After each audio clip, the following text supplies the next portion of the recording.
A continuación les compartimos la grabación íntegra de la participación de Libreta Negra MX, Antropodán y el Brayas Etno en Sinapsia, la fiesta de las ciencias, humanidades y artes de la UNAM.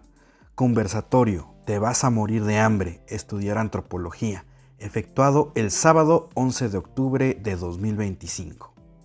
Cultivamos memorias. Pues muy buenos días, gracias por estar por acá. Vamos a iniciar nuestro conversatorio. En esta ocasión les saludan con mucho gusto Libreta Negra MX, Wendy Osorio y Omar Espinosa, sus arqueólogos de confianza. Gracias. También nos acompaña Antropodán, Daniela Sandoval. Hola, un placer, chicos. Y el Brayas Etno. Hola, ¿qué tal? Muy buenos días, chicos. No se vale porque trajiste porra. Ya lo había estudiado. No, está bien, qué bueno que vinieron. Bueno, el día de hoy vamos a conversar sobre si uno se muere o no de hambre cuando estudia ciencias sociales o antropología. Y pues la respuesta corta es sí. Muchas gracias, nos vemos en la siguiente ocasión. Yo me acuerdo mucho de una situación que me pasó de manera personal. Cuando yo le dije a mi mamá que iba a estudiar arqueología, me dijo, ay no, mijito, te vas a morir de hambre. Y entonces, ahora, casi 20 años después de haber estudiado y egresado de la carrera, le puedo decir con confianza a mi mamá, no solamente no me morí de hambre, sino que estoy sobrealimentado. Entonces, sí, ahorita ya tengo problemas de salud por eso, pero efectivamente creo que se puede.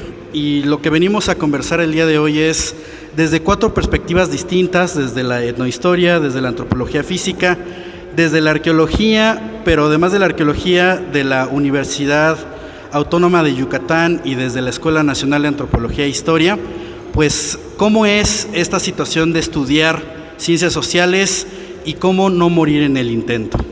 Entonces, vamos a conversar primero qué nos llevó a estudiar lo que estudiamos, ¿no? Y quizá ver en perspectiva, ¿no?, unos cuantos años después, efectivamente cómo nos ha ido. Entonces, ¿quién quiere arrancar? Confesiones. Y yo sí de aquí llorando nomás. Pues creo que en mi caso particular es curioso, porque durante muchos años yo dije que quería estudiar filosofía y que quería estudiar filosofía en CEU, entonces yo estaba muy aferrada a ese sueño. Para ese momento yo todavía estaba en Baja California, que es de donde soy, y pues realmente para hacer todo el proceso, afortunadamente ahí en la ciudad en la que yo soy, sí había un centro de la UNAM, no necesitaba moverme ni a otro estado ni a otra ciudad para presentar los exámenes, y todo ese proceso lo pude hacer a distancia básicamente. Y sí entré a filosofía. La cosa es que el ambiente ahí me decepcionó como bastante lo que encontré. No me gustó ni las respuestas que a veces daban los profesores, ni el ambiente que tenían los compañeros. Y a mí ya me habían hablado de la ENA, de la Escuela Nacional de Antropología e Historia. Ya había presentado examen, pero era tanta mi terquedad de entrar a la UNAM que no estudié para ese examen y pues obviamente lo reprobé en el primer intento. Entonces, ya decepcionada de CEU, dije así de, bueno, esa escuelita se veía muy bonita, tenía su zona arqueológica. Y ahí fui de regreso a la ENA otra vez a repetir el examen y en esta ocasión sí quedé. Traté de echarme un semestre las 2 carreras y dije, sí se puede, claro que sí. Pero bueno, me rompí el tobillo y ya ahí tuve que elegir una cosa o la otra.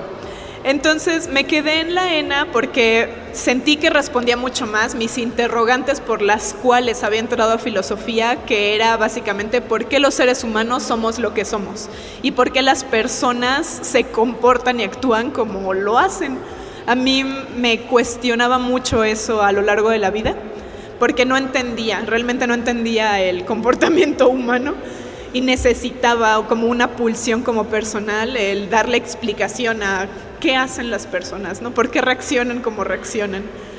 Y la antropología física en particular siento que fue como un gran espacio para irlo averiguando porque aprendemos mucho del ser humano desde las explicaciones sociales contemporáneas, desde la evolución. Entonces, para mí fue un gran hallazgo la antropología física.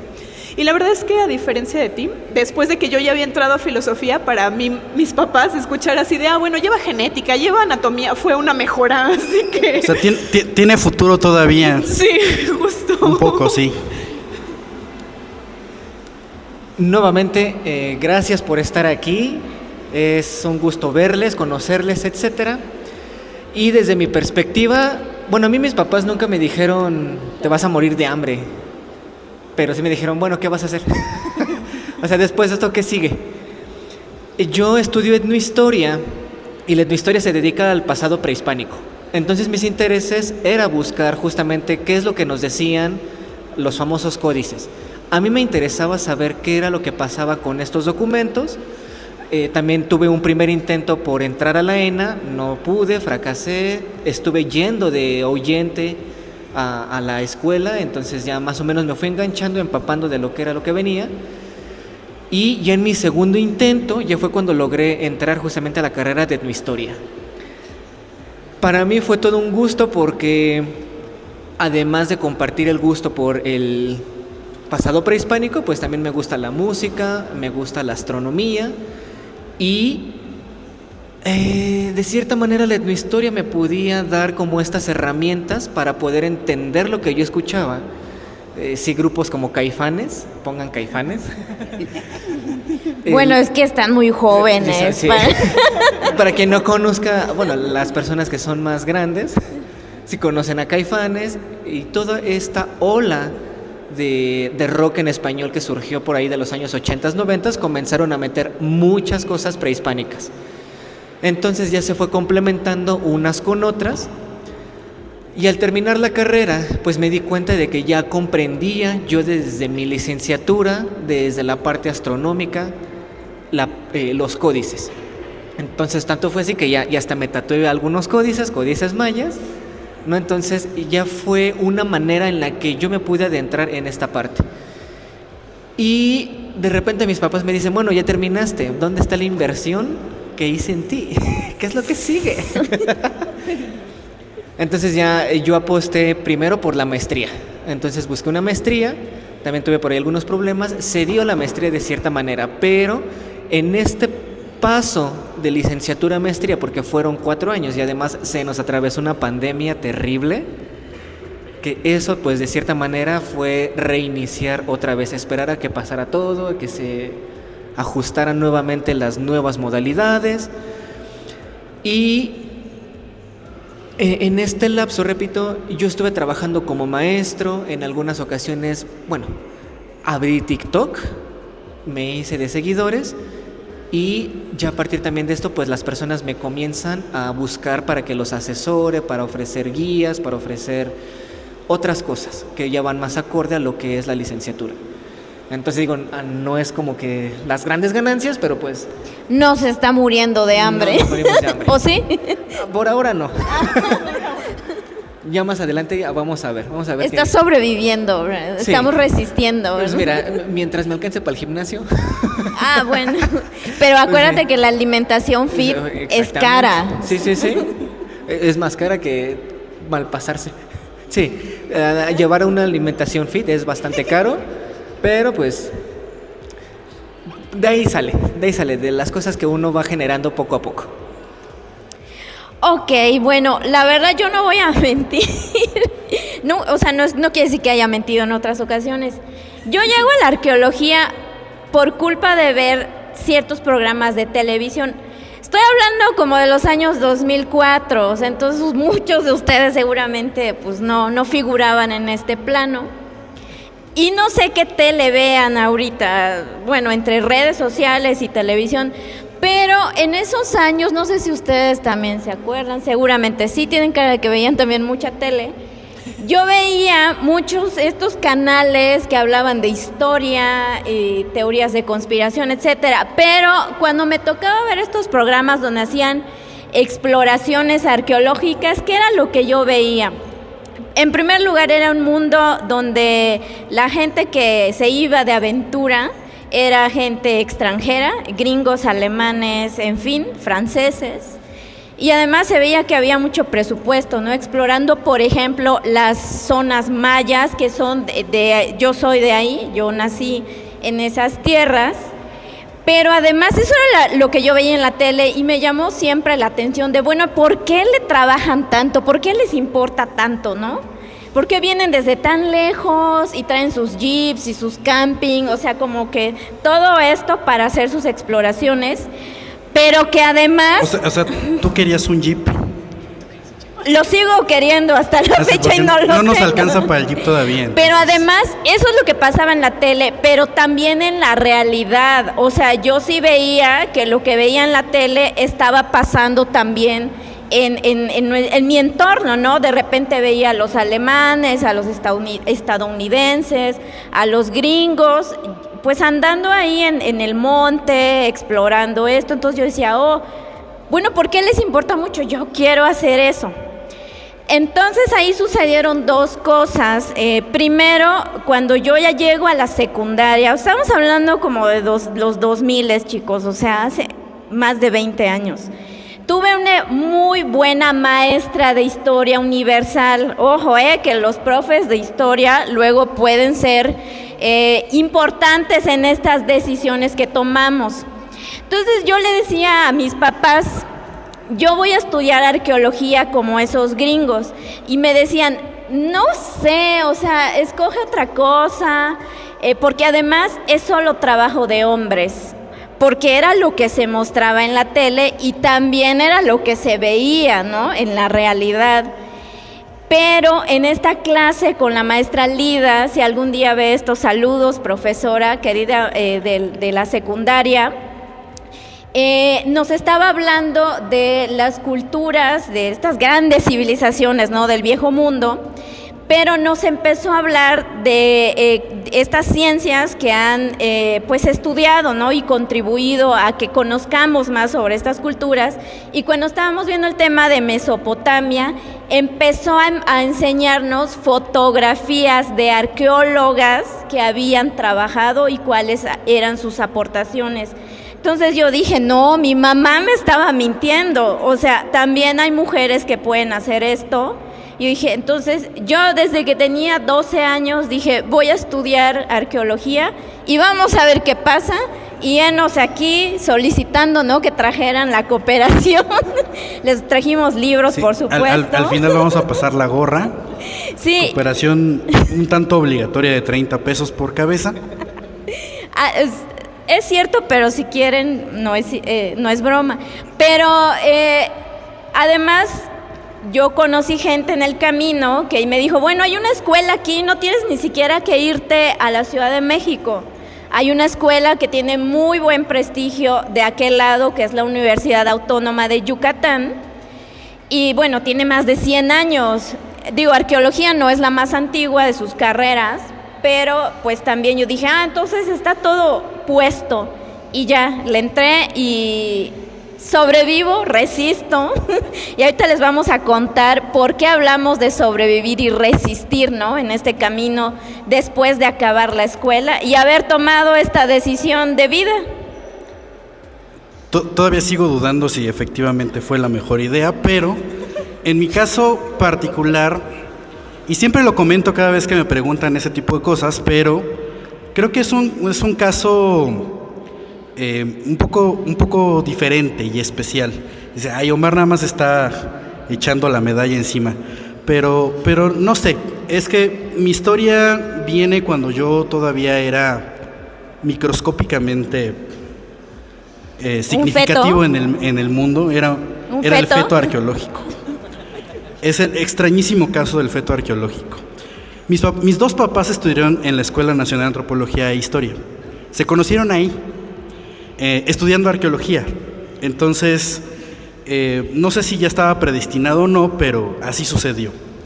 Cuando nací, mis papás tuvieron que básicamente darle subsistencia al chamaco, ¿no?, obviamente, y dejaron el sueño arqueológico de lado. Cuando yo ya fui lo suficientemente consciente de eso, me di cuenta que en casa tenía pues muchos libros y muchas cosas que tenían que ver con arqueología. Mis papás me llevaban a museos, a zonas arqueológicas, Y eso pues dejó una huella muy grande. Y cuando llegó ese momento de decidir o más o menos ver cuál era mi vocación, pues dije, no está tan complicado, ¿no? Me puedo dedicar a esto. O sea, yo de los primeros recuerdos que tengo es que a los 8 años de edad yo lo tenía muy claro. Siempre quise ser arqueólogo. Y cuando, pues, en algún momento sí externé esa situación fue cuando me dijeron, pues fíjate que tuvimos un pequeño problemita en el camino y por eso nosotros tampoco ejercimos arqueología. Entonces, de alguna manera ya estaba medio advertido de que efectivamente era una carrera sumamente complicada. Lo cual es irónico porque México tiene un acervo arqueológico bastante grande. Y uno diría, pero pues hay un montón de chamba. Pero he ahí el detalle, hay mucha chamba, pero quizá poco interés por parte de los gobiernos y evidentemente de los grupos políticos que pueden gestionar esto. Y pues básicamente esa es la historia de vida de cómo llegué a la arqueología. De manera muy rara, nuevamente digo, pero pues así está.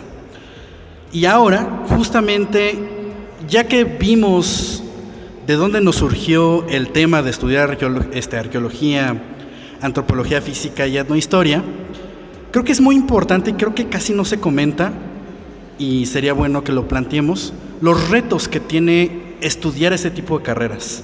Es decir, ya entraste a la escuela, ya sea que hayas intentado 1 o 2 veces o lo que fuera, pero ya estás dentro de la carrera.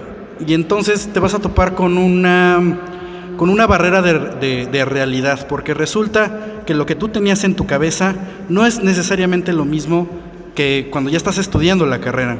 En arqueología se ve mucho esta parte de te vas a meter a la aventura, pero cuando ya estás ahí estudiando te das cuenta que es mucho leer y poca aventura. No sé qué les pasó a ustedes en sus experiencias.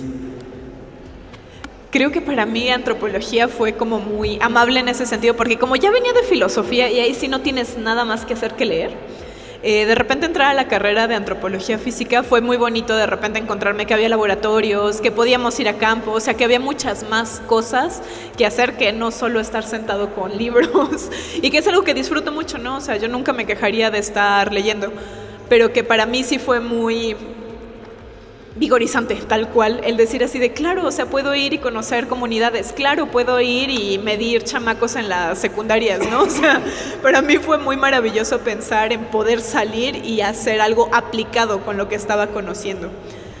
Para mí la parte complicada fue más bien los traslados.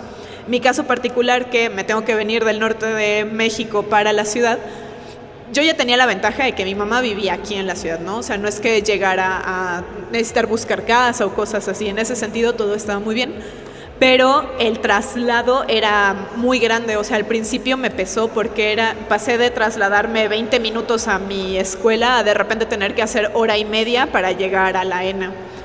Entonces esa parte al principio me fue muy pesado por tener que adaptarte a la propia dinámica de la ciudad. O sea, yo sé que a lo mejor si ustedes nunca han ido o nunca han vivido fuera de la Ciudad de México no lo notan, pero la Ciudad de México es estos espacios que son súper acelerados. O sea, todo el tiempo la gente está caminando en chinga, empujándote. O sea, al principio yo me sentía así de ¿qué les pasa, no? ¿Por qué van tan estresados? Luego llueve y sí, todo se vuelve un caos. Confirmo. Entonces ese cambio, ese primer choque para mí fue muy difícil y sí, de repente era así de ¿y si me regreso a mi ranchito donde el mayor tráfico es ocasionado por vacas? La verdad es que eso fue como lo complicado para mí. Y ya después, conforme pasó la carrera, yo fui muy feliz porque me metí de becaria al laboratorio de genética, porque empecé a salir mucho a hacer como cosas. Desde que estaba en la carrera estuve en excavaciones arqueológicas, en montajes de exposiciones, entonces yo me procuré mucho acercarme al mundo antropológico en sí.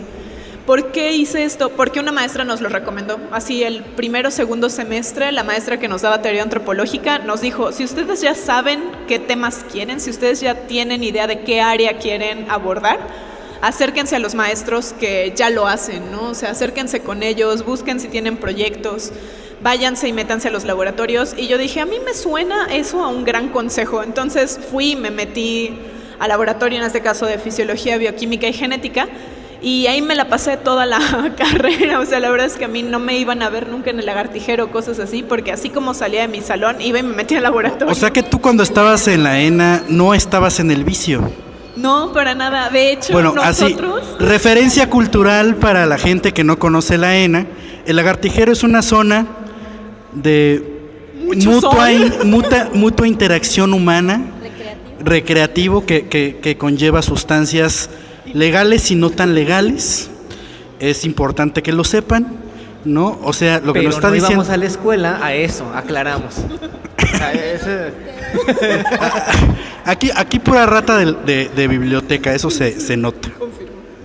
Entonces, para mí a veces siento que me faltó mucho eso, o sea, el conocer a las demás personas que había en la ENA, porque pues yo me la pasé con mis compañeros de antropología física. Cuando llegué a excavaciones, pues ya conocí a algunos de arqueología, pero no fue hasta mucho después que pude interactuar con gente como de etnohistoria, que yo estaba así, de esos no existen, esos no aparecen en ningún lado. Gente de lingüística también, que son poquitos estudiantes. De hecho, dicen que si te encuentras un lingüista, te vas a titular en tiempo récord. Pides un deseo. Me dijeron eso los tlacuaches de los lingüistas. Exacto. Igual tarde. Lo que pasa es que lingüística como carrera en la ENA tiene un cupo limitado muy pequeño. Si no recuerdo son 10 o 20 personas. 20. Entonces, eso en una escuela donde arqueología tiene 90 personas, pues es casi nada. Y normalmente se la pasan, pues ahora sí que encerrados en sus cubículos. Entonces, es real, si te encuentras un lingüista, le pides un deseo. Entonces, así como terminar la tesis más rápido. No me pasó a mí, pero me han dicho. No, y es que además, por ejemplo, las dificultades que yo tuve, sí, también fueron del traslado, porque yo vivo en Naucalpan, entonces atravesar Naucalpan y la ciudad no es sencillo. Y luego meterse al metro, y no. 4 años así no es nada sensual. Y resulta que... ¿Qué pasó? Que también otra de las dificultades que yo tenía es que cuando entré, justamente las lecturas, pesado, porque yo no tenía esta cultura de leer bastante, o sea, a veces eran 50 páginas, 50 hojas, por los dos lados, en letra chiquita, y luego chútate lo que dice el fulano, fulana esa que ni se les entiende cuando escriben, bastante pesado, porque también hay que decirlo, hay escritores, autores que escriben muy pesado. Entonces, esas fueron como mis dificultades, pero yo me di cuenta que aprendía más viendo.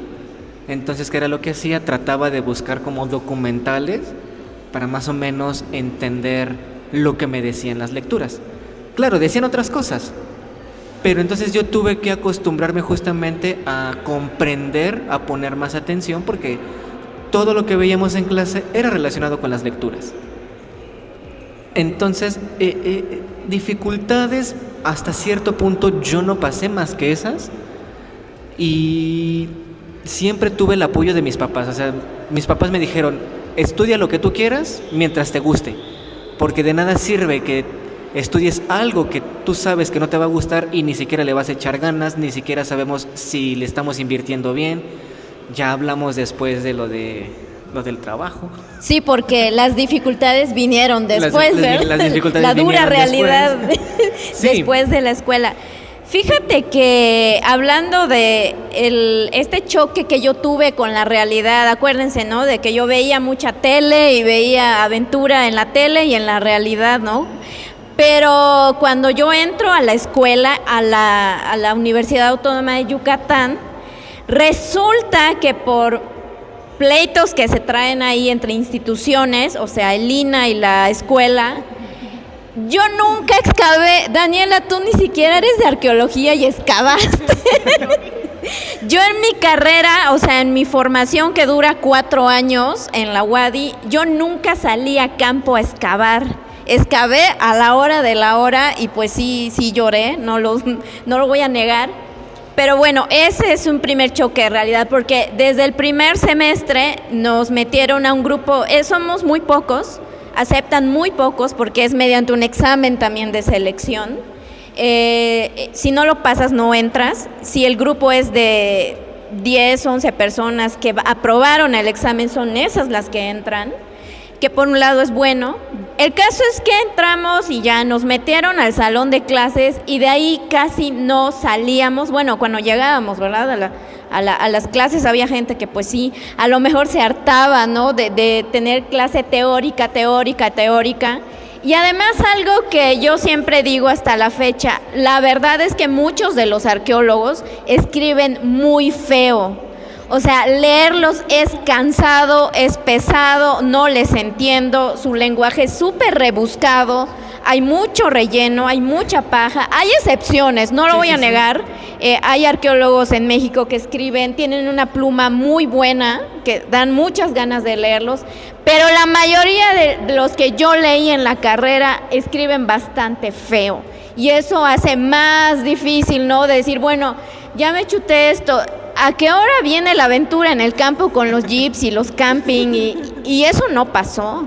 Y eso súmale que cuando lees, a veces no comes, entonces todavía se vuelve más pesado. Pero sí, justamente. Porque te ponen lecturas de 100, de 200 páginas, capítulos enteros. Hay que leer, por supuesto es importante, ¿no? Pero sí, para mí sí fue un choque, un cambio muy abrupto de lo que nos ponen en la prepa, literatura, ¿no? Novelas históricas, que leer a estos antropólogos venidos desde Inglaterra, Alemania y sus teorías, y una locura total. Entonces por ahí. La otra es que no teníamos, ahorita que me están contando sus experiencias, como esta guía de profesores o de asesores que te dijeran, a ver, si te gusta este tema, vete con este profe, ve a este laboratorio. O sea, no, ahí es como, hazle como puedas, pregunta. Entonces, cuando terminas los 4 años y dices, bueno, voy a pedir trabajo, ¿y qué es lo que sabes hacer? Leer y escribir ensayos, está bien, pero la arqueología, en nuestro caso, no solo parte de eso, ¿no? Entonces, vino un choque todavía más crudo de la realidad, pero eso todavía no se los cuento hasta después, Omar. A ver, ¿cómo fue para ti, Omar? O sea, creo que de los grandes retos que yo tuve dentro de la carrera, yo diría, siguiendo un poco la línea, sí es complicado leer los textos de preparación de arqueología, sobre todo cuando no tienes un contexto. Es decir, de repente te avientan así, tú estás muy campante en la clase y de repente te avientan como de, ese es el manual sobre cómo excavar.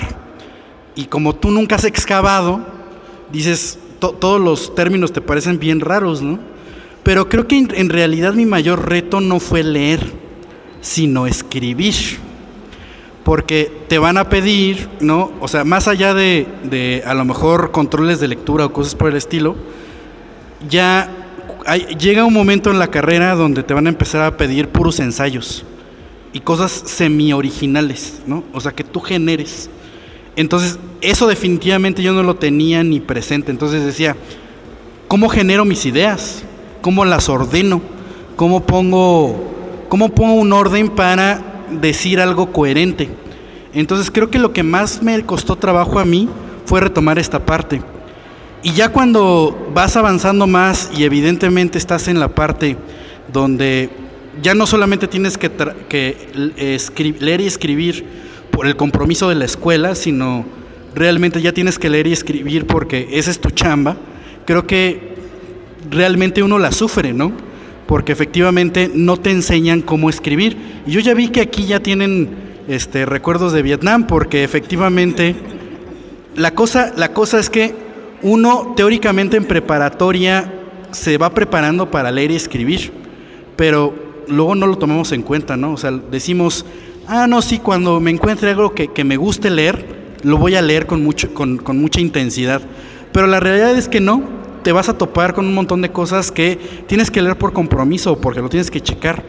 Entonces ahí sale un poco por la puerta esta situación de la vocación directa, ¿no? O sea, como de, cuando llega a la carrera voy a leer puras cosas que me gustan. O voy a tener, porque esto lo he escuchado ya varias veces, cuando llegue a la carrera, ahí sí voy a estudiar con ánimo porque es algo que me gusta. pero la realidad es que también hay muchas materias que son muy pesadas que también en ningún momento tú lo consideraste. Es decir, aunque tú estás en la carrera que te gusta, hay materias que dices, pues esto ni me llama la atención ni nada. A mí me pasó con estadística. Es lo que te iba a decir, es que si ustedes quieren ciencias sociales porque no van a ver matemáticas, sí llevamos matemáticas. No todas las carreras, pero hay carreras que sí tenemos una carga pesada en este sentido. Y tanto arqueología como antropología física llevamos estadística y la llevamos en el primer semestre. Esa es de las materias que son un filtro muy fuerte dentro de la carrera, porque si no pasas estadística, la mayoría de los chicos se van, o sea, la mayoría de los alumnos desertan. Y arqueología lleva nada más un semestre de estadística. Nosotros llevamos bioestadística aparte. En el plan de estudios que me tocó eran 2 estadísticas, ahorita ya es nada más una, pero yo sí caí en la trampa. Yo dije, voy a meterme a arqueología porque no quiero saber nunca jamás de la matemática, y me topo con 2 estadísticas. Lo mismo me pasó, también yo venía huyendo de las matemáticas y tómala. Cuando me meto a códices, ándale, sobre todo con mayas. Suma 65 periodos de 65 más 104 más 82 más 584. Dije, yo vengo huyendo de esto, ¿por qué me toca meterme otra vez aquí? Ni modo, es lo que me gusta. Claro, no hay un manual. Bueno, sí tenemos manuales de cómo hacer las matemáticas en los códices, pero son matemáticas sencillas, operaciones sencillas, las 4. Sumas, multiplicaciones, divisiones, san se acabó y aparece tal Dios. Todo lo que tenemos que saber de matemáticas. Pero además el contexto de Brian es bastante interesante, porque creo que entiendo que eres más bien masoquista, porque además te metiste, o sea, pasaste de los códices a arqueoastronomía, entonces eso es un montón de cuentas. Para que se entienda, la arqueoastronomía, ustedes ven el paisaje y comienzan a hacer las mediciones de los astros. El sol camina hacia el sur tantos días, regresa hacia el centro y luego tantos días hacia el norte. Hay que verlo. Y eso es bien fácil y maravilloso verlo en el paisaje aplicado a la Ciudad de México. Para que me entiendan, de equinoccios a solsticios pasan cerca de 90-91 días. De solsticios a equinoccios, otros 91. ¿Se saben las fechas de los equinoccios y solsticios? ¿No? ¿Cómo? ¿Eso lo vieron en la primaria? 21 de marzo, 20-21 de marzo, 20-21 de junio, 20-21 de septiembre, 20-21 de diciembre. Las 4 estaciones. De tarea me tienen que entregar un resumen. Pues sí, y ya que vimos estos panoramas de los retos en la escuela, no solamente son retos y problemas.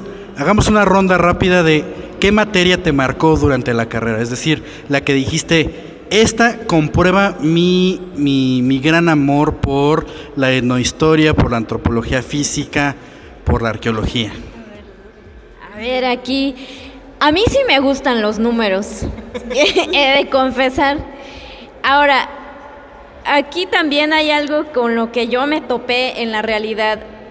Pues entramos, ¿no? Arqueología y piensan que estudiamos, o vemos por lo menos el tema de lo egipcio, lo chino, Mesopotamia. No, a mí me ensartaron pura arqueología maya, ni siquiera de lo mexica o las culturas del norte, es totalmente local y regional el tema ahí. Pero algo que yo digo que no me hizo como descartar o decidir abandonar la carrera, en segundo semestre llevamos una asignatura que se llama sistematización de la investigación arqueológica, y eso, digamos que salvó mi visión o mi expectativa de la carrera, porque sí nos obligaban a leer mucho y además a saber plantear proyectos y además cómo ordenar toda esa información que cuando sales a campo o vas al laboratorio, tú obtienes datos de la cerámica, de los entierros, de los códices, ¿no? Por ejemplo, tú obtienes datos, millones de datos a veces, porque te salen toneladas, ¿sí o no, Omar?, de artefactos de piedra, de cerámica, etcétera. Todo eso son datos, y cómo vamos a trabajar con ellos ordenándolos para poder responder preguntas que ya habíamos planteado. Y es en esta asignatura donde yo dije, wow, esto sí es ciencia. Y porque de ahí además teníamos que ver metodología de la investigación. Taller de investigación 1, 2, 3, 4, 5, que es donde hacemos una tesis, que es la parte, para mí sí fue como muy llena de retos, ¿no? Hacer una tesis realmente en arqueología. Siento que 2 años, que es lo que nos piden, no son suficientes, pero bueno, la sacamos. Entonces, para mí esa fue como algo que me salvó, digamos.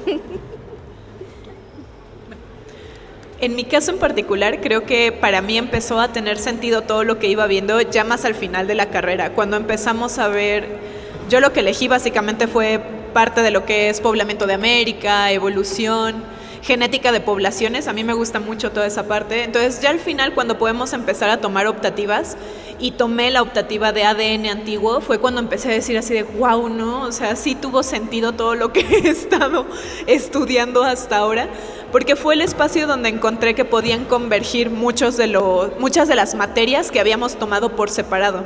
Algo que siento que a veces pasa, no sé si todo el tiempo, es que pareciera que son materias que están como inconexas entre sí. Y no fue para mí hasta que llegué a las optativas que dije así de claro, o sea, tiene todo el sentido del mundo que veamos teoría de género, porque por supuesto que hay ciertos indicios en las excavaciones que te indican si ese individuo era reconocido como hombre, como mujer o como alguna otra cosa. Claro, por supuesto que tiene todo el sentido del mundo que veamos comportamiento humano y primate. Sí, a la hora de ver los artefactos tenemos que ver huellas de uso, cómo se usaba un cuchillo, por ejemplo, cómo se afilaban las rocas. Entonces, para mí, cuando empecé a verlo todo eso desde ADN antiguo, que involucra el conocimiento de muchas áreas, fue que dije así de wow, o sea, es que la antropología es tan increíble, o sea, es tan increíble poder conocer lo que hacen personas que vivieron hace miles de años, y que eso todavía tenga una repercusión en las poblaciones actuales, porque algo que caracteriza mucho el ADN antiguo también es la comparación y tomar en cuenta qué poblaciones habitan las regiones que estás estudiando. Entonces, para mí poder ver todo eso, sí era así como que amo aquí, amo este espacio. Yo tuve la fortuna, desde que inicié la carrera, pues hice inmediatamente clic, porque vi justamente toda la parte de los códices, y en etnohistoria tenemos materias que tienen que ver con etnohistoria del área maya y Oaxaca, etnohistoria del centro de México, etnohistoria del área andina, que es la revisión documental colonial y de lo que consideramos prehispánico de todas estas regiones. Pero también la fortuna de ver y salir a prácticas de campo, o sea, fue también lo que hizo que hiciera más clic. Creo que eso también es importante. Nosotros tenemos unas herramientas, que es la herramienta de la etnografía, en la cual tenemos que hacer registros. En mi primer práctica de campo fue en una chinampa, ahí en Tláhuac. Sí, es en serio. Porque vimos a las personas cómo cultivan, cómo es el sistema de las chinampas. Entonces, sí, todo lo que nos dicen los libros, que nos dicen del periodo prehispánico, que cómo se cultiva, que se sacan tantas cosechas al año, entre 3 o 4 aproximadamente por chinampa. Entonces, sin necesidad de fertilizantes, pesticidas, insecticidas, todo este tipo de cosas.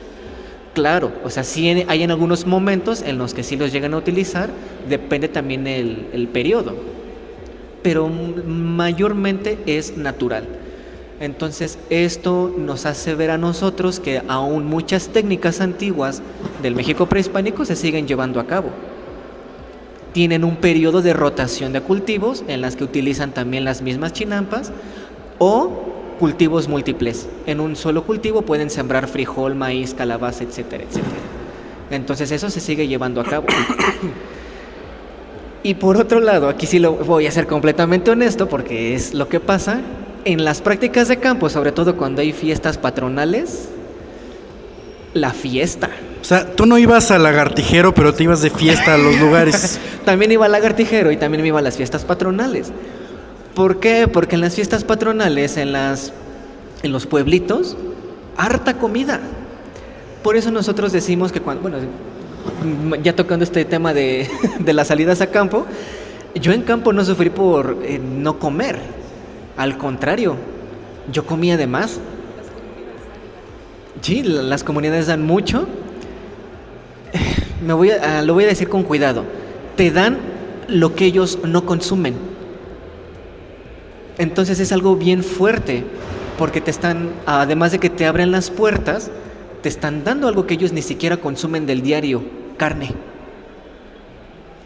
tortillas. Agarran lo que van a las milpas y te lo dan a ti. Entonces es una parte bien fuerte, porque es donde tú conectas también con las personas y eres más consciente de: tengo que dejar ciertas comodidades, porque también nosotros, viene la parte del camping, había veces en las que íbamos grupos de 10 personas, hombres, mujeres. En ocasiones a mí me tocaba cuidar grupos de mujeres, 5 mujeres, y a otro chico, porque íbamos 2 hombres nada más, otro grupo de 5 mujeres. Divídanse por casas. Tú te vas a quedar acá, tú te vas a quedar acá. En los pueblos sigue existiendo todavía la parte del género bastante fuerte. No es muy sencillo también, sobre todo en el caso de las chicas, que se enfrenten al campo. No puedes ir vestido de ciertas maneras. Yo tengo tatuajes, pues los tengo que cubrir, porque entonces pasas por otro tipo de personas, ¿no? Delincuencia sobre todo. ¿Y este quién es? ¿Qué hace aquí? ¿Por qué está todo pintorrajeado? Parece pared de prisión, ¿no? Entonces este tipo de cosas, porque repito, o sea, son a las que uno también se enfrenta cuando va a campo. Pero aprende a ver ciertas cosas también con las personas. Estas dinámicas que se ha comentado tanto, algo que tenemos en común y que lo hemos remarcado, es que nosotros vemos las dinámicas, tanto las actuales, y tratamos de comprender las pasadas. Cuando yo entré a la carrera, también un profesor me decía, el que estudia psicología, le estudia porque no comprende la mente humana. El que estudia sociología no comprende a las sociedades. Y el que estudia antropología no sabe lo que quiere, ¿no? Entonces, me tardé un poco en entender esto hasta que salí de la carrera. Y sí, porque justamente nosotros, no es que no sepamos qué queremos, o sea, desde la carrera yo ya sabía qué es lo que quería. El problema es, bueno, ¿y ahora cómo lo pongo en práctica? Todo esto que aprendí, ¿cómo lo pongo en práctica? Y ese fue justamente otro conflicto, porque también dentro de la antropología hay 2 ramas, por así decirlo. Los antropólogos de buró, que son todos aquellos que se dedican a las investigaciones, pero siempre en bibliotecas, etcétera, etcétera. Y hay antropólogos que son militantes, que ellos sí están más en campo, que sí se van a hacer proyectos, que tienen proyectos con empresas. Ya para terminar esta parte, tengo 2 amigos. Uno está proyectos con empresas que se dedican a implantar los gasoductos dentro de las comunidades o hacer megaproyectos dentro de las comunidades que les pueden perjudicar. Y tenemos también la otra parte de antropólogos que están en contra de este tipo de megaproyectos, pero están trabajando. Entonces, esos son lo que nosotros catalogamos como antropólogos militantes. Y no nada más en campo, o sea, porque cuando uno refiere campo piensa siempre en la sierra o cosas así. Estar aquí afuera también es campo. Estar en los conflictos políticos también es campo. ¿Por qué? Porque observamos el fenómeno social, que es lo que nos importa. Estar ahí en ese momento es lo importante. Para que no le digan, para que no le cuenten. Como pueden ver, tenemos diferentes personalidades múltiples cuando estudiamos antropología o algo de ciencias sociales. Y mi ejemplo de materias justamente tiene que ver con eso. El tema de, por ejemplo, darte cuenta que la arqueología es una forma de historia, solamente que es a partir de objetos o de huellas materiales. Y eso lo vi mucho cuando me tocó tener la clase de teoría de la historia. La teoría de la historia, pues básicamente sirve para ver cómo se argumenta o cómo se construye el conocimiento histórico. Y si yo no hubiera tenido eso, no hubiera dado cuenta que efectivamente la arqueología es una forma de historia. Pero la otra parte, la que es la otra personalidad de la arqueología, es el estudio de suelos y sedimentos, porque te das cuenta que efectivamente hay una manera de leer el subsuelo, y eso es sumamente importante porque la manera en que uno combina cómo están depositados los artefactos debajo de la tierra es la manera en que uno va leyendo la historia de esos objetos. Sin embargo, en este estudio de suelos y sedimentos, tú te tienes que meter a la geografía y a la parte de, pues sí, de edafología, que es el estudio de la tierra. Entonces, te metes a un montón de temas que ya no son eminentemente arqueológicos, sino que me parece que la arqueología, y no es que lo quiera presumir, pero es una carrera muy integral. O sea, vas desde estudio de fuentes, vas desde el estudio de la materialidad, la parte antropológica, la teoría de la historia y todas estas cosas. Pero bueno, en realidad no solamente se trata de que estudiemos directamente o que estemos en la escuela. En algún momento tuvimos que hacer tesis y ese siempre ha sido nuestro coco. Por ejemplo, yo me tardé más de 4 años en hacer la tesis. No estoy orgulloso de eso, pero al final es una chambita. ¿Cómo les fue a ustedes? Ya llevo 4 años en eso también. Sí, 4 años y contando, perfectamente ya 4 contestado. años, ahí córtenle ya. Me ahorro los comentarios. Sí, yo también mi límite fue 4 años y estuve a punto de que me agarrara la pandemia. Yo me titulé un 28 de febrero del 2020 y a los 15 días el encierro. Y todavía mi asesora de tesis, porque es una antropóloga bastante reconocida, me dijo, no, todavía te puedes esperar, hay que hacerle más ajustes, o sea, todavía tu tesis da para esto. Y yo, no, yo me quiero titular, me urge. Nadie sabía qué iba a pasar con la pandemia. Y tómala. A los 15 días el encierro. Hay cuarentena. Ah, claro, 40 días, un mes, que vamos a estar encerrados un mes, salimos rápido. Y la cuarentena se extendía y se extendía. Sí, pero en estos 4 años, o sea, no es que, bueno, me tardé porque también estuve trabajando también en el Museo de Antropología. Entonces también uno se va haciendo de este tipo de cosas. Es imposible trabajar y hacer tesis. Entonces también yo dije, no, hay que una cosa u otra. Primero termino de hacer algo, después nos vamos con lo siguiente, porque así no se puede. Tener que recorrer grandes distancias es bastante pesado también. Ok, fue una buena decisión porque luego hacer tesis y decir, ay, es que me falta esto, es que no le agregué, se va haciendo una bola de nieve. No caigan en eso, hay que titularse lo más pronto posible. En mi caso, en nuestra universidad sí nos exigen, solo tienes 2 años, no hay más. Creo que por ahí hay una prórroga de unos meses, pero después de eso, ya, búscale por otro lado, no hay. Entonces, sí, yo tuve que hacerlo en 2 años. Sí, y es bueno, ¿no? También. Pero bueno, existe también este acompañamiento de los asesores, los directores, en fin, no nos vamos a meter en esos temas que luego sí traen recuerdos de Vietnam. Pero bueno, muy bonito, ya el título. Y a mí luego sí me atacó la duda. Bueno, entonces ya no tengo una excusa para decir, es que tengo que hacer pausas en el trabajo, porque yo sí empecé a trabajar antes de titularme, porque hay que pagar, ¿no? También el proceso de titulación. Y después dije, no, pues ya está, muy bonito el título, ¿no? Muy bonito. Todavía ni lo he colgado en la casa. Yo tampoco, solo lo vi en el papel, pero dices, bueno, ok, ahora sí ya me van a pagar con el sueldo de titulado, porque también eso es algo que nos enfrentamos en el campo laboral. Vamos a ganar más, vamos a tener más trabajo. No, no de la forma tradicional. Claro. Sí, de hecho, ya pasando a la parte de campo laboral, habrá que decir, porque aquí hay una separación entre los dos grupos.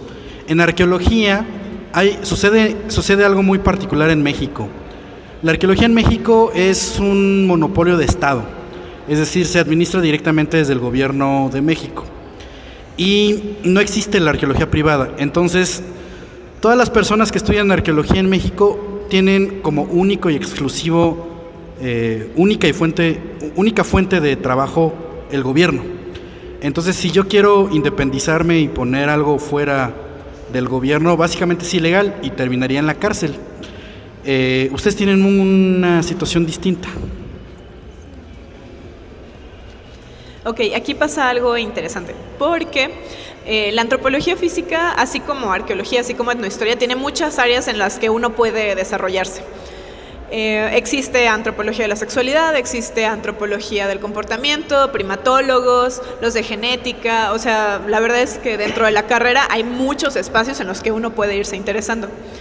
¿Y qué pasa? Por ejemplo, cuando los antropólogos físicos deciden estudiar comportamiento y sexualidad, que van muy de la mano, muchos se dedican o pasan a hacer el posgrado en IMESEX, así se llama la institución, y que de ahí se deriva el que sean acompañantes terapéuticos, acompañantes educativos, y se dedican como mucho a este mundo más como institucional, pero que justo puede ser desde empresas, desde escuelas, o sea, hay muchos espacios ahí donde uno se puede insertar. ¿Qué pasa con los que estudiamos genética? Si tenemos la suficiente fortuna de confiar en lo que hicimos en laboratorio, también podemos estar trabajando para laboratorios de análisis clínicos. La verdad es que ese campo pues también existe. Es complicado porque definitivamente no tenemos la formación de un QFB, por ejemplo, y somos muchos más laxos a veces en las medidas de cómo hacemos las cosas, y entonces en el laboratorio se infartan un poquito de cómo lo hacemos. Pero pues nos toca ahí más bien demostrar que sí somos buenos, o sea, y que sabemos estar en el laboratorio y que sabemos hacer estos procesos de análisis. También me ha tocado mucho, por ejemplo, a mí trabajar en la parte educativa desde innovación educativa. Estuve trabajando para Editorial Santillana en un programa básicamente de llevar a los chicos de preparatorias temas que usualmente no ven en su currícula. Y la verdad es que para mí fue muy bonito porque también son espacios no convencionales en los cuales uno puede diseñar mucho lo que vas a presentarle a los chicos. Y a mí esa parte me gusta, o sea, a mí pónganme a crear cosas y yo soy muy feliz haciendo proyectos, soy muy feliz dando propuestas y demás. Entonces, para mí trabajar para editoriales ha sido como bonito, he tenido una muy, muy buena experiencia en ese sentido. Creo que también he estado en la parte institucional del INAH, que fue el primer espacio al que llegué. Sí, desde las excavaciones arqueológicas, porque tuve esta fortuna de conocer varios arqueólogos que me invitaran ya después a trabajar con ellos, pero también desde el Museo Nacional de Antropología e Historia. Yo estuve ahí 2 años y originalmente entré no por algo que yo viera en la carrera. ¿Por qué? Porque en excavación algo que pasa mucho es que pues cada quien tiene que analizar el material en el que es experto, ¿no? Y a mí me tocan huesitos de animal humano y no humano. En la excavación en la que estuve no salieron muchos, entonces ese análisis lo terminé muy rápido. Y entonces, como seguía el proyecto, yo les dije a los arqueólogos así de, oye, yo veo que tienes un chorro de cerámica ahí, enséñame y te ayudo a hacer tu parte también, ¿no? O sea, la verdad es que yo ya no tenía nada más que hacer, podía darme ese lujo y aprendí básicamente un poco de las diferentes separaciones que hay del análisis de las cerámicas. Y aparte de eso me enseñaron a darle como primeros auxilios a los objetos. ¿Por qué? Porque cuando recién los sacas de la tierra, no es tan fácil como solo sacarlo y ya y dejarlo en una cajita, no es tan fácil como, sí, ahorita le quito la tierra, pues no, o sea, tienes que ver en qué condiciones viene la pieza para saber cómo cuidarla básicamente y cómo va a ser el mejor tratamiento que le puedes dar para que llegue a resguardo en las mejores condiciones. Y entonces, por estos conocimientos básicamente de contención de las piezas, pude llegar al Museo de Antropología porque tenían un proyecto de la remodelación de las salas etnográficas. Yo llegué a etnografía y lo que querían era alguien que pudiera darles limpieza a las colecciones y mantenimiento. Y yo dije así de, bueno, sé hacer esto, les puedo decir esto. Y me dijeron, perfecto, entra. Y ya llegué a las bodegas del museo. Y de ahí ya después pasé a ser asistente general de la subdirección. Entonces, la verdad es que para mí también fue una experiencia muy bonita, pero también muy ruda, porque te enteras de cómo es la institución desde dentro. Yo para ese momento todavía no terminaba mis materias, o llevaba como un semestre de haberlas terminado. Entonces, para mí fue como un poco un shock muy grande el decir así de, chale, voy terminando y las dinámicas que hay en este espacio no me convencen y no sé realmente a dónde más pueda ir. Y no fue hasta que ya dejé de ir al museo que encontré como todos estos otros proyectos. Encontré las editoriales, encontré espacios que se enfocan en comunidades diversas. A mí me gusta mucho también trabajar con comunidad LGBT y demás. Y dije así pues sí se puede, o sea, sí hay otras opciones, no me tengo que quedar solo en el INAH. Pero pues justo los arqueólogos no tienen tanto esa facilidad. Y en el caso de etnohistoria, pues yo también, después de que terminé la carrera, después de que estuvo la pandemia, como les había comentado, empecé en redes sociales, en TikTok, de ahí que me hayan conocido muchos. Entonces yo comencé a ofrecer cursos.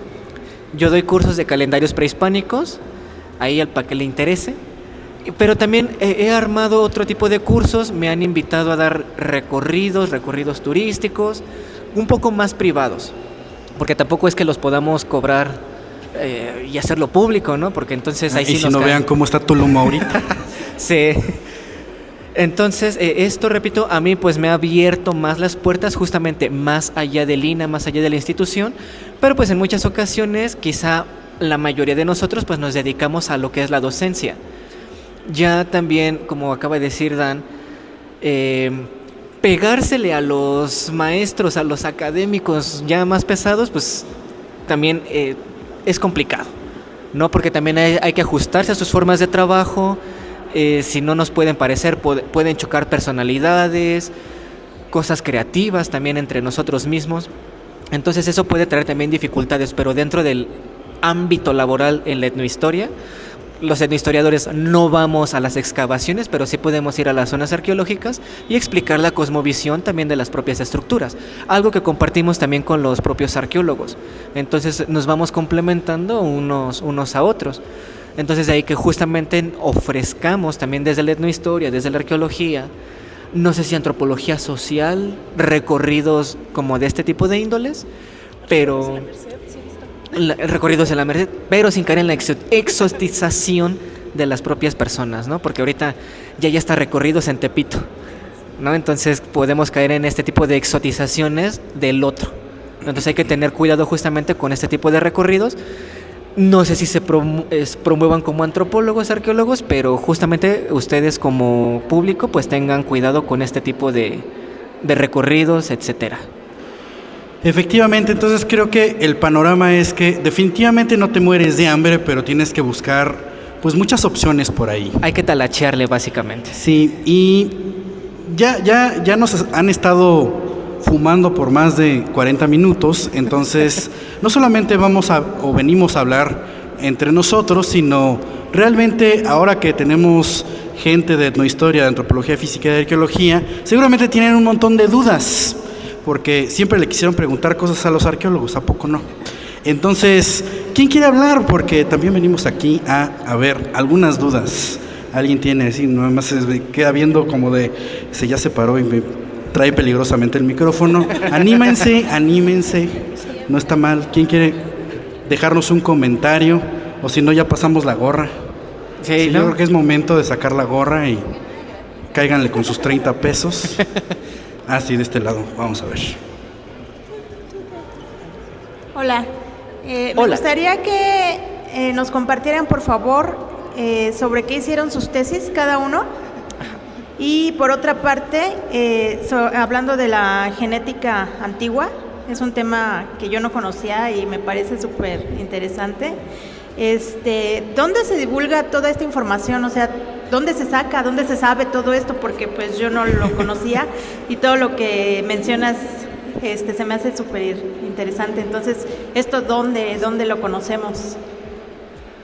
Ok, bueno, para responder la primera pregunta, mi tesis fue un estudio del Códice Feyerabad-Mayer. Fue análisis iconográfico porque aparece un tlacuachito. Entonces, el tlacuache está muy relacionado con Venus, matutino y vespertino, una entidad conocida como Tlahuizcalpantecutli, y que además esta entidad pues también afecta a las milpas, está relacionado con periodos agrícolas. Ya si se quiere meter más, afecta a niños, niñas, viejitos, depende cuándo aparezca la estrella en el cielo. Y de genética, yo ya no sé, yo ya me voy. Ok, pues sí, obviamente mi tesis fue algo del área maya y además sucede algo en la UADY que generalmente los temas que queremos investigar, por lo que sea en la ENA esto no sucede, tiene que ir acorde para que todo salga bien con temas que manejen los maestros que están en esa facultad, bueno, en la carrera de arqueología. Entonces, para no complicarnos, si hay temas que nos gustan y no se manejan, porque también, ¿no?, es un campo muy, muy amplio. El caso es que entonces yo hice un estudio sobre el ciclo de vida femenino de las mujeres mayas del periodo clásico. Entonces, lo que nosotros encontramos es que había mucho énfasis en representar y en sobresaltar el periodo de vida de la mujer en el que puede tener hijos, en la que es fértil, ¿no? Entonces analizamos cuestiones iconográficas, representaciones que están en cerámica, en algunos códices, y también lo que decían algunas fuentes etnohistóricas de por ahí, ¿no? Entonces la conclusión es, después de 2 años, bueno, más de 2 años realmente, es que sí, durante el ciclo de vida femenino, al menos en el periodo clásico del área maya, se enfatizaba mucho el periodo de la fertilidad, porque era algo que se valoraba o que se tomaba más bien como responsabilidad, ¿no?, de las mujeres, y además todos los cuidados a estas nuevas vidas, en fin, ¿no? El caso es que a partir de ahí sí se hace esta división de los trabajos a partir de estos roles, ¿no? Entonces, sí es una línea, por si no se habían dado cuenta, marcadamente feminista. No es que yo buscara que ese tema, o sea, que fuera mi primer tema, pero una cosa me llevó a la otra. Entonces, de eso fue mi trabajo, que creo que tengo que retomarlo en algún momento. Sí, en mi caso, yo hice una tesis sobre los instrumentos de obsidiana en el periodo más antiguo que tiene el centro de México, que es el periodo preclásico, que viene más o menos entre el año 2500 antes de Cristo hacia el 200 después de Cristo. Y básicamente me concentré en el estudio de navajas prismáticas, que es este implemento que yo le llamo, aunque se enojen otros arqueólogos, la navaja suiza de la antigüedad, porque con eso se puede hacer básicamente cualquier cosa. Lo tenías en la cocina, en los talleres de manufactura de cerámica, de arte plumario, de madera, o sea, básicamente estaba en todos lados, y por supuesto la parte ritual. Entonces básicamente es eso, las navajas prismáticas de obsidiana en un periodo muy antiguo en el centro de México. A ver, yo les voy a preguntar qué tal andan en biología, porque a mí se me va a salir lo bióloga en este instante, así que quiero saber si ustedes saben dónde hay ADN en sus células. ¿Dónde hay ADN en las células? O sea, sí puedes encontrar ADN en la saliva, claro, pero dentro de tus células, ¿dónde está el ADN? ¿En el núcleo? ¿Dónde más? No le soples. ¿En el núcleo y dónde más? ¿O solo en el núcleo hay?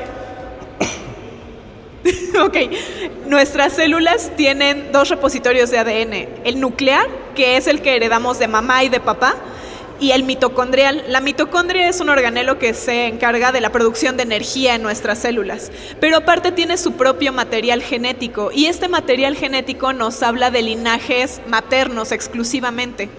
Nuestras mitocondrias pasan de mamá a hijos de manera directa. ¿Por qué? Porque cuando se da la fecundación, el esperma tiene sus mitocondrias en la colita y la colita no entra.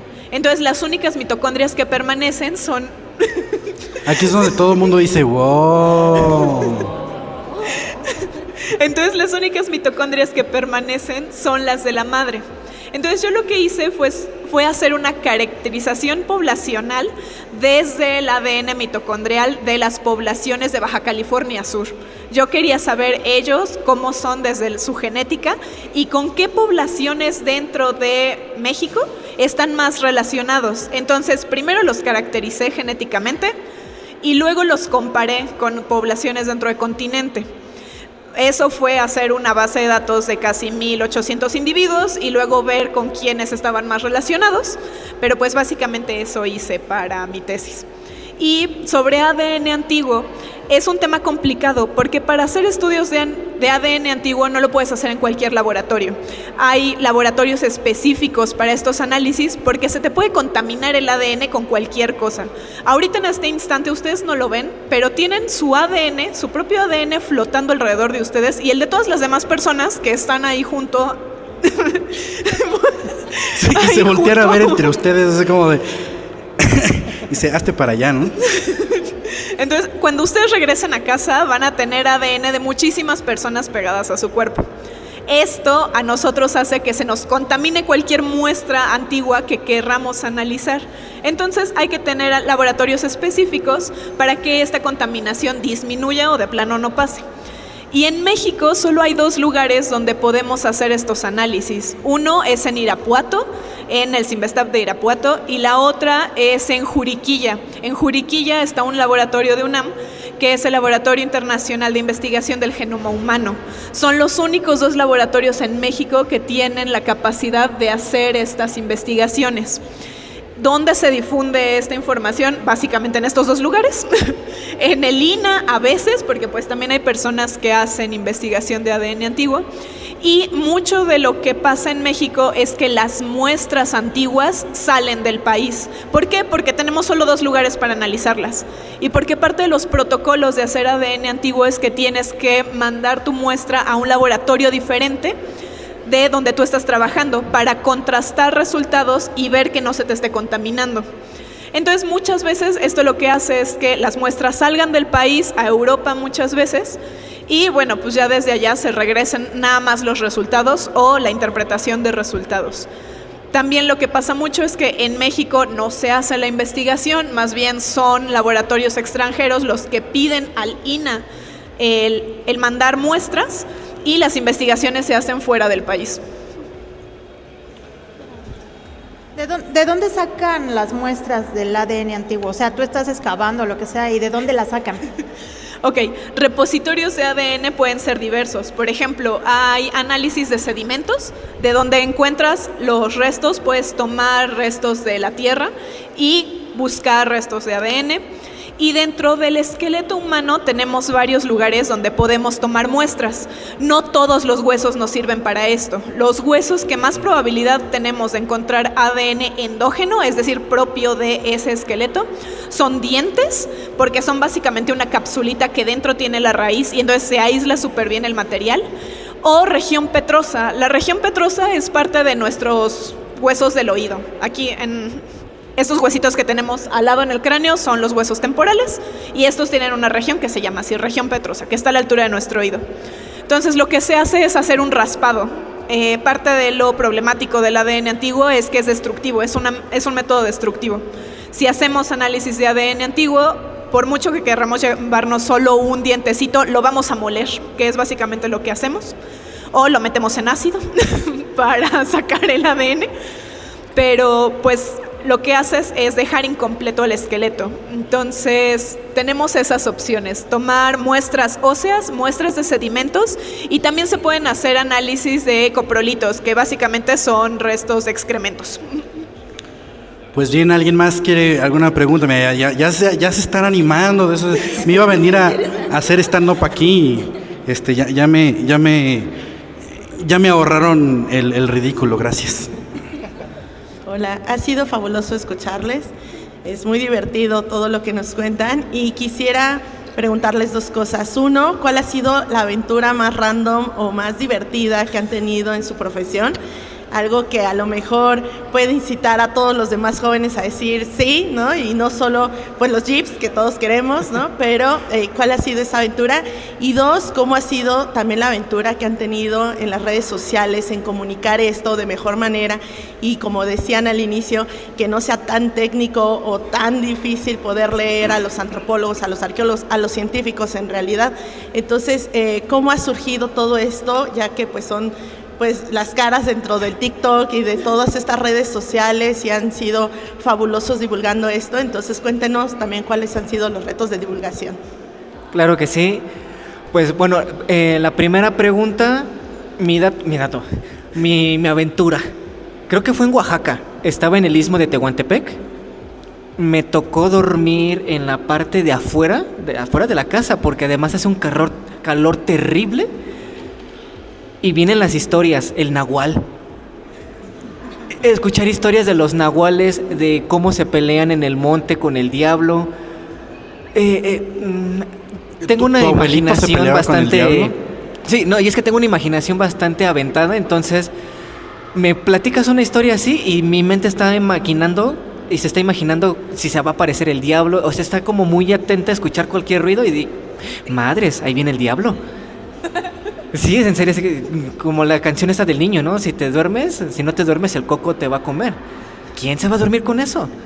¿Quién va a venir? Entonces mi mente está pensando justamente en este tipo de historias, las recrea y está como muy atento dentro de los primeros 2 días, si tú quieres, en lo que se acostumbra al paisaje. Pero también algo maravilloso que me tocó fue en Chiquihuitlán. Chiquihuitlán es un pueblo en Oaxaca, cerca de Huautla de Jiménez, y vienen estas historias que también son ciertas, a veces tristes. El hospital más cercano a 5 horas del pueblo. Para entrar al pueblo, unas camionetas que te llevan. Una comida riquísima, probé la comida al carbón, o sea, bastante rica. Vi unos paisajes hermosos, de verdad, porque ellos tienen ahí un panteón dentro del pueblo, entonces cuando llueve baja la neblina. Tiene la creencia de que justamente cuando baja la neblina, y no es necesariamente Día de Muertos, entonces está ahí el difunto. Está caminando entre la niebla.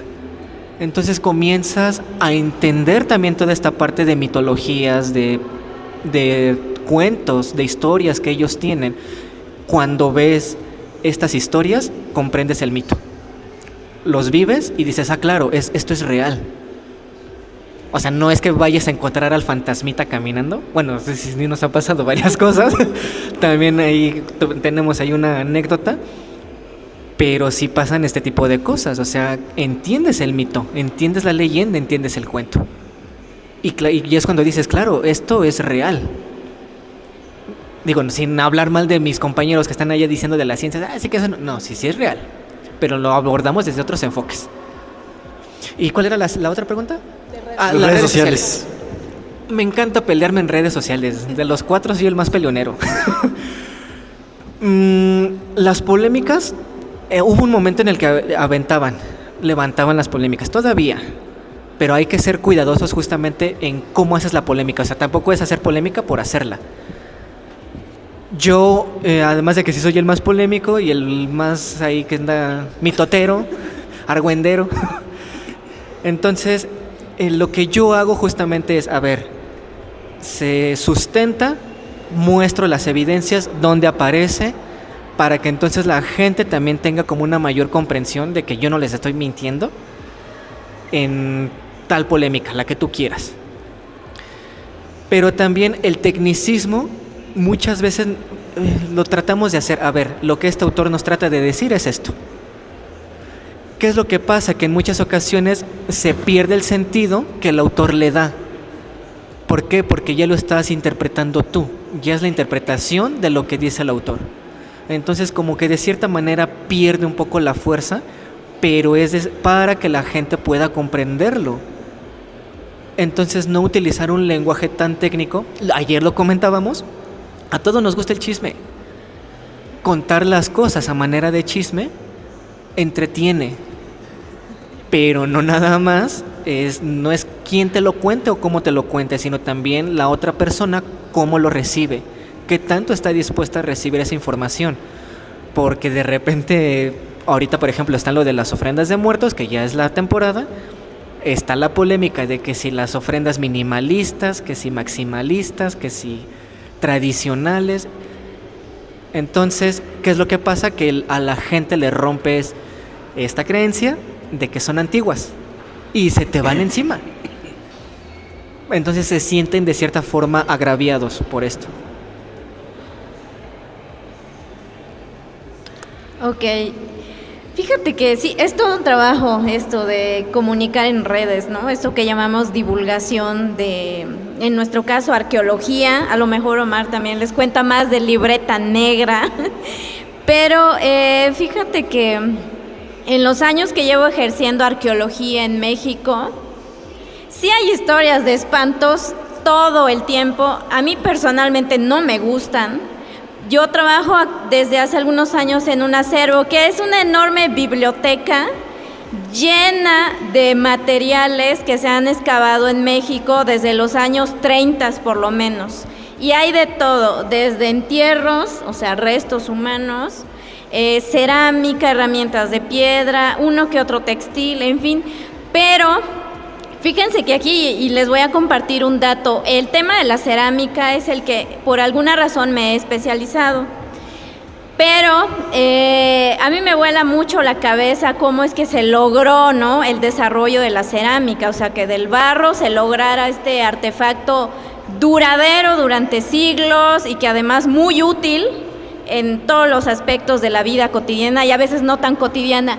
Pero en México las muestras más antiguas de la cerámica provienen de un sitio en el Valle de Tehuacán que se excavó en los años 60 por un grupo de arqueólogos coordinados por Richard McNish, que estaban buscando los orígenes de la agricultura, ¿no?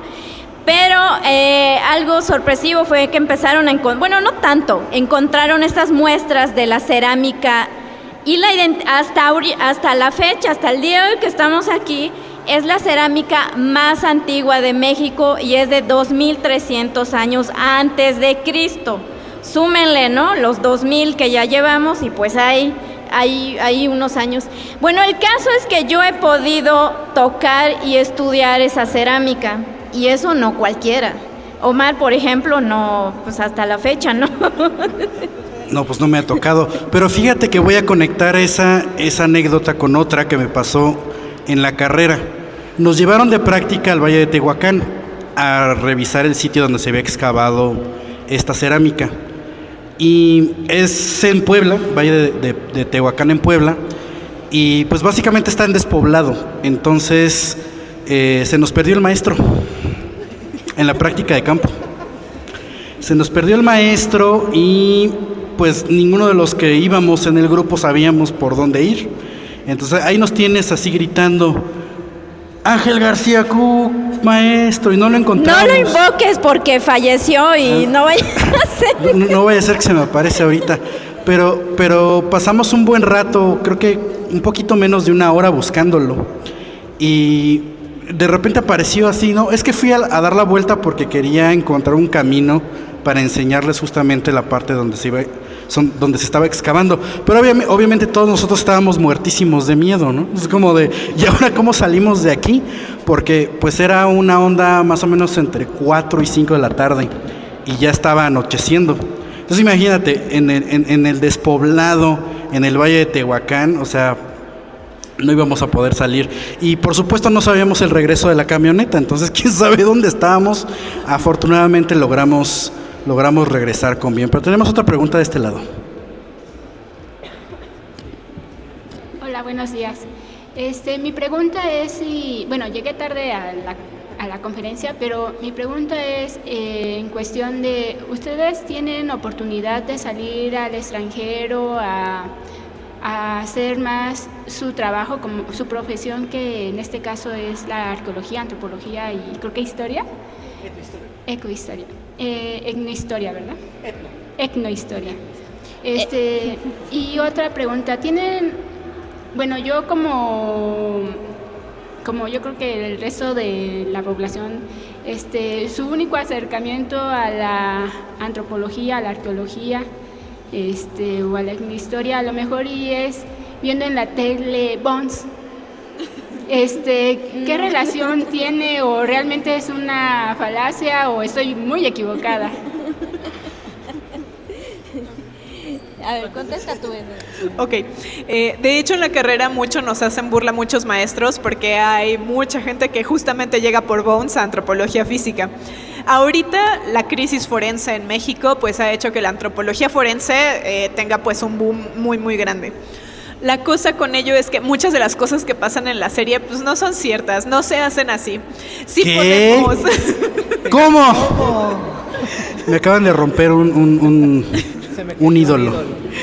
Hay cosas que sí podemos saber, por ejemplo, el momento de muerte, cómo murió, podemos, por supuesto que podemos saber sexo, edad, estatura y cosas así, nada más por ciertos fragmentos, pero no es así que nomás lo veamos y es así de claro que sí, tenía 15 años y murió hace 12 horas. No, o sea, hay muchos otros análisis que se hacen antes de lanzar estas aseveraciones como tan contundentes, porque aparte en el programa lo hacen ver como si no tuviéramos ninguna duda de quién era esa persona y pues realmente a la hora de hacer el análisis es así de no, pues es que no está completo y pues a lo mejor era más o menos así, ¿no? O bueno, pues es que está muy dañado los restos, ya están en un proceso de descomposición muy grande, pues a lo mejor era acá. Pero pues eso pasa tanto en forense como en arqueología también, o sea, dependemos mucho del estado de conservación de las piezas que estamos analizando. Datazo cultural, la serie Bones está escrita por Kathy Rich. Kathy Rich sí es antropóloga física real. Ahí nada más porque lo sepan. Pero le valió. Y en cuanto a hacer maestrías o doctorados en otros países, sí se puede. La cosa es de que justamente depende de tu línea de investigación, tienes que buscar también la maestría y qué escuelas ofrecen becas y ofrecen también el mismo interés que a ti valga la expresión, te interesa. Por ejemplo, yo que me dedico a prehispánico códices, sé que las escuelas alemanas, holandesas, Inglaterra, Estados Unidos, son como las mejores en cuanto a estudios prehispánicos y de arqueoastronomía, porque justamente todo lo que nosotros leemos son de alemanes, de holandeses, ingleses, norteamericanos. Entonces son buenas escuelas, bueno, por escuelas me refiero a los países que están apoyando, que están promoviendo también este tipo de estudios. Evidentemente, pues, si quieres Alemania, pues tienes que hablar alemán, ¿no? Entonces, algunas escuelas, en algunas ocasiones, te dan las clases en inglés, pero también Alemania ofrece, porque eso sí lo vi, cursos en alemán, justamente. Pero de que se puede, entonces... Por ejemplo, yo maestrías que he revisado, especialmente por ADN antiguo, está Copenhague, que tiene un programa interesante de ADN antiguo, están universidades en Canadá y no me acuerdo ahorita del otro espacio, creo que era Francia, pero muchos de los programas, sí están en inglés, o sea, no te piden necesariamente hablar el idioma como de la región, pero tienes que tener ya un proyecto muy bien armado, cosa que también pasa muchas veces en México, ¿no? O sea, uno no puede aplicar a la maestría si no tienes un proyecto como ya bien desarrollado y por supuesto que te da mayor accesibilidad que haya algún investigador ya dentro del espacio interesado en tu proyecto. O sea, cuando uno llega así un poco así como que quiero la maestría aquí, a veces no te hacen tanto caso, no hay tanto apoyo hacia tu persona, como cuando ya has tenido como estos diálogos con alguno de los investigadores, como cuando pues ya hay alguien que dé la cara por ti. Y esa es parte de lo difícil también de la realidad académica. Se dice que todos los estudiantes pueden hacerlo, pero pues la verdad es que también hay dinámicas internas que pueden favorecer a unos y dificultárselo a otros, y es algo complicado también de pasar y de asimilar. Ahí sí nos parecemos todos, ¿eh? Sí, en arqueología igual, el mundo de posibilidades de hacer estudios en el extranjero o investigación es así tan diverso, ¿no? Como nos podamos imaginar, nada más que la cuestiono, por supuesto, lo que dicen, y el factor económico. A veces una beca no será suficiente. Yo nunca he tenido esa experiencia porque no vamos como por ahí, ¿no? El interés, pero tiene mucho que ver esto, ¿no? El interés que tenga cada quien. Y también para agregar, hay escuelas también aquí en México que tú estás estudiando la maestría aquí y puedes hacer intercambio temporalmente en otros estados, ¿eh? Bueno, estados y países, sí. Entonces ya, repito, depende del programa y también de los beneficios que puede ofrecer la institución. Pues bueno, creo que vamos terminando el día de hoy. ¿Alguien más? Acá. Así pase eso. Buenas tardes, dos preguntas. Primera, como estudiosos de la historia, ¿qué consideran que hacían bien en esas culturas antiguas y que actualmente se ha dejado de hacer? Y dos, ¿cuál sería la muestra más, o sea, lo posiblemente más antiguo a nivel de ADN que se puede estudiar? Es decir, ya yéndonos a un extremo, se podría decodificar el ADN tal vez, no sé, de un tal vez dinosaurio o algo así, o sea, sin que se degrade, ¿cuál sería el límite máximo que se ha podido decodificar un ADN antiguo? No solo humano, por supuesto. Mira, de cosas que hacían bien en el pasado, los sacrificios de niños, yo estoy a favor, no es cierto. Ya somos muchos en la población.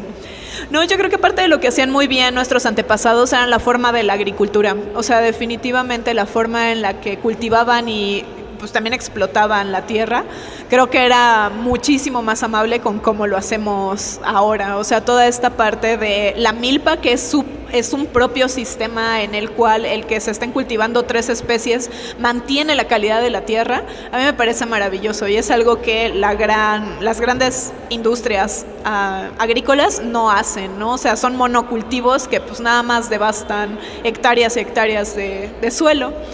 Y por otro lado, de las muestras más antiguas, eso es complicado, porque dependen mucho de en qué condiciones las podemos encontrar. Y las muestras más antiguas, bien preservadas como para hacer ADN, son las que encontramos en el permafrost. El permafrost son estos espacios de hielos perpetuos donde quedan atrapados pues animales, entre otras cosas, también bacterias y demás. Y son las muestras como de mamuts lanudos y todos estos animales de megafauna, los más antiguos que se han podido analizar. Entonces, todos esos sería como la respuesta. También a lo mejor habrá algunas excepciones, pero por ejemplo, hablando de dinosaurios, la mayoría de los dinosaurios son fósiles. Un fósil ya no tiene ADN y ese es una pequeña confusión que tiene la mayoría de las personas. Un fósil ya es un resto que está petrificado, ya no hay materia orgánica básicamente. Entonces lo que nosotros necesitamos es que se preserve esa materia orgánica para poder encontrar ADN. Ok, ¿sabes qué, Dan? No sé si eso de la agricultura, pero fue un buen ejemplo, porque fíjate, en el área maya, el periodo clásico, esto que ya han escuchado del colapso maya, ¿no? Que a dónde fueron, o sea, ahí seguimos. La cuestión que pasó durante este periodo clásico, más o menos entre el 600 y el 900 después de Cristo, uno de los factores por los cuales se abandonan estas grandes ciudades que desarrollaron el arte y las matemáticas y las ciencias es porque también hubo un daño ambiental derivado de cierto sistema de cultivo de la tierra, que es la roza, tumba y quema constantemente y no permitiendo que el suelo se regenere. Además había una tala muy alta de árboles verdes para fabricar cal, ¿no? Que la cal se usó para construcción, incluso en la cocina, etcétera. Entonces, esto realmente sí fue una causa de que se abandonaran y que ahorita hemos categorizado, ¿no? Como ese colapso del momento maya. Yo creo que no es tan simple también como decir esto estuvo bien, esto estuvo mal. En la historia de las culturas que hasta ahora podemos conocer, es una montaña rusa cada una, ¿no? Tiene sus momentos de apogeo, de declive, de desaparición, ¿no? Por ejemplo, Teotihuacán, que también va, ¿no? Por causas que posiblemente fueron medioambientales. Yo creo que ahí está también una de las grandes aportaciones de estas ciencias históricas y antropológicas, de enseñarnos que pueden pasar cosas muy malas al grado de desaparecer, ¿no? Ciertas culturas, comunidades, cuando no usamos los recursos medioambientales pues de la forma más sustentable. No sé que es un tema ya ahorita, ¿no? Que está de moda quizá, pero en diferentes momentos han habido sequías, inundaciones, etcétera, ¿no? Tiene que ver con esta explotación del medio ambiente. Pero algo así que hubieran hecho bien y que ya no se hace, para mí es algo muy difícil. Somos diferentes, tenemos muchas cosas diferentes como sociedad actual, comparadas con muchas de estas prehispánicas sobre todo, ¿no? Yo a lo mejor agregaría la parte de organización social. La organización social básicamente es el fundamento de cómo hacemos las cosas, ¿no? En grupo. Y esta parte de los aprendizajes, sobre todo de los oficios, a mí me parece que un poco se ha perdido en la época reciente y que sí se tenía una estructura muy bien establecida en la antigüedad. No, ahorita pensamos en oficios y ya ni siquiera tenemos, o sea, no tenemos esta parte de un taller donde se está aprendiendo y pasa de generación en generación. Más bien tenemos un sistema escolarizado, pero eso es muy distinto. Yo podría ver un poco desde ese lado. Bueno, y yo considero que la planificación urbana, dónde te desarrollas como ciudad, porque ahorita cualquier terreno es bueno para construir. Claro, existen actualmente muchos estudios que de tierra, que de sedimentos, etcétera, pero el AIFA se construyó sobre el lago y no es una opción viable. Pero tener estas opciones justamente de mayas, Teotihuacán, etcétera, planifican bien sus ciudades, están orientadas astronómicamente. Bueno, Tajín puede ser caso excepcional porque Tajín estaba bien planificado, hubo una sobrepoblación y empezaron a construir sobre la misma ciudad. O sea, se rompió con el esquema. Entonces, digo, los mexicas, al menos en la cuestión del lago, sabían cómo nivelar las aguas. Ahorita, pues, las aguas es un desastre. Los mayas construían grandes pozos conocidos como chultunes, porque en la península yucateca no hay ríos o hay lagos cercanos para que puedan reabastecer las ciudades de agua. Entonces cada ciudad tiene sus formas de planificar de acuerdo al entorno, cosa que yo creo que hoy se ha perdido hasta cierto punto.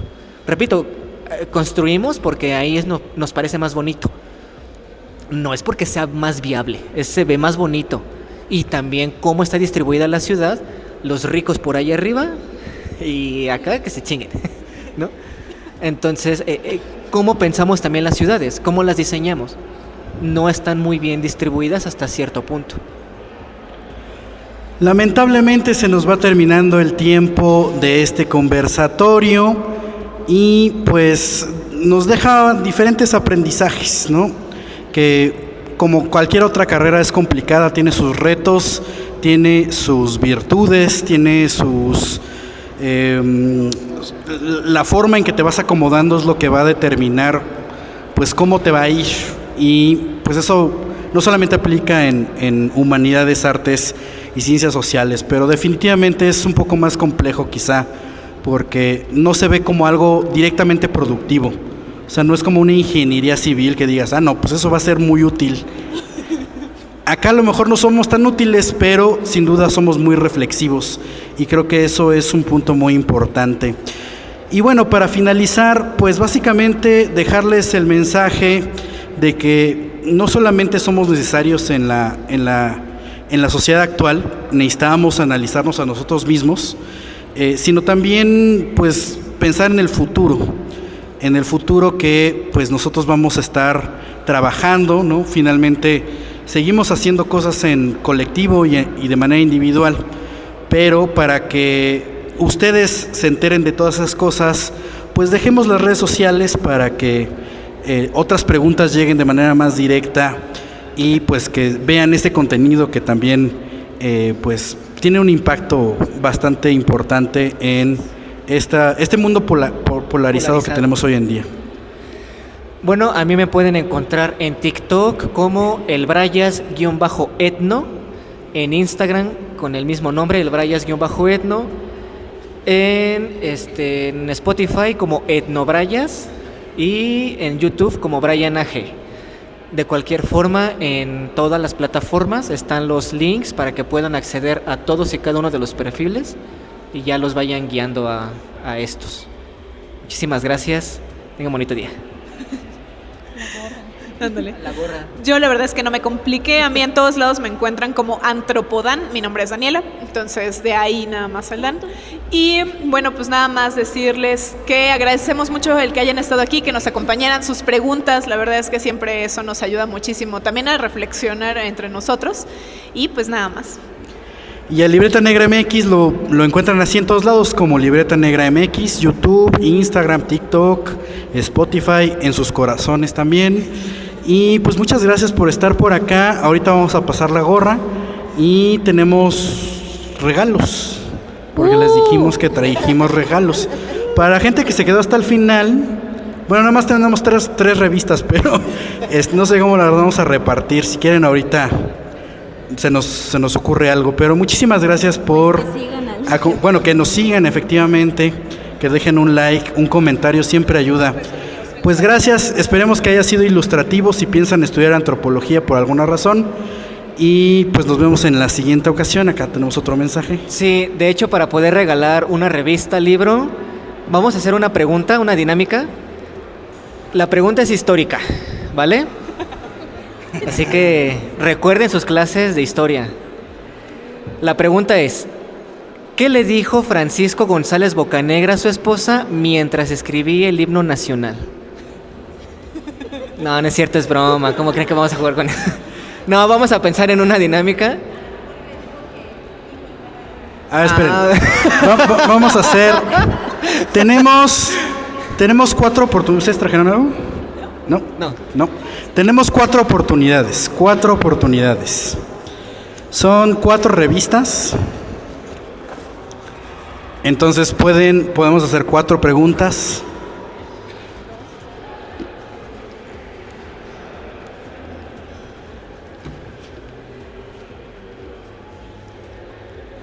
Hay de mamuts, por si querían mamuts. A ver, sí, 4 preguntas. Nos alcanza para una pregunta para cada quien. Quien responda primero bien, correctamente, se lleva.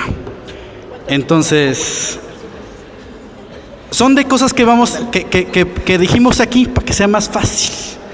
Entonces, creo que tú tienes la primera, ¿no? ¿Cuál es la cerámica más antigua de México hasta hoy? ¿Cuál? A ver, pásame la llave. No te escuchamos. ¿Acá?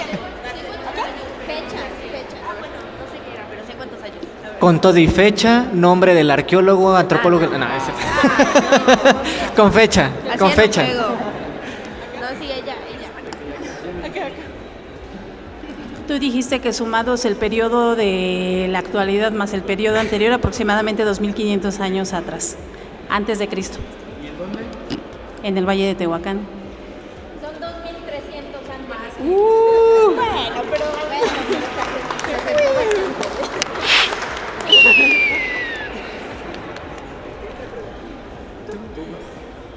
Tú, Wendy, porque estoy pensando en mi pregunta. Tú. ¿Cuáles son los 2 espacios donde tenemos ADN en las células? No recuerdo los nombres, solamente recuerdo Jurequilla e Irapuato. No, en la célula. Acá el otro lo En la parte de procrearión o esa y en el nuclear o algo así, ¿no? No, creo. En el núcleo y en la mitocondria.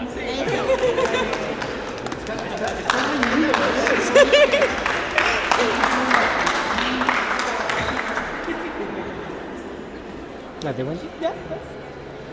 Ok, esta pregunta es bien sencilla, de verdad, se los juro. ¿Cuántos años se tardó Wendy en hacer su tesis?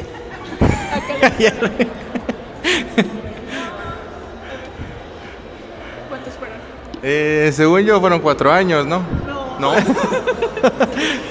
¿Para dónde? Allá la mucha. ¿Dónde? Allá. ¿Acá? ¿Cuántos fueron? 2 años.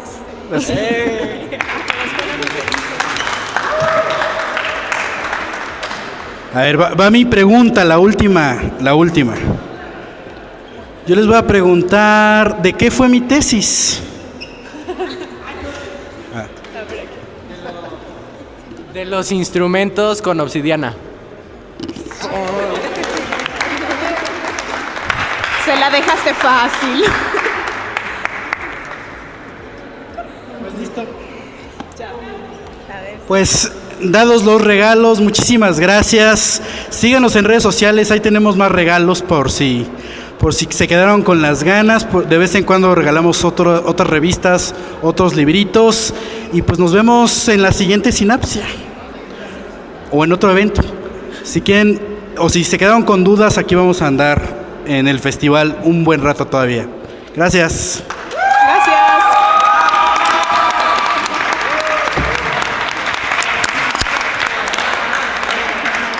Buenos días, buenas tardes y buenas noches, por si no nos vemos. Seguimos cultivando memorias en la hoja suelta. No olviden compartir este podcast para generar más conversaciones. Deja un comentario o like para conectar contigo.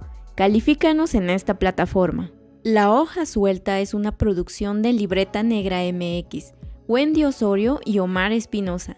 Síguenos en redes sociales. Cultivamos memorias.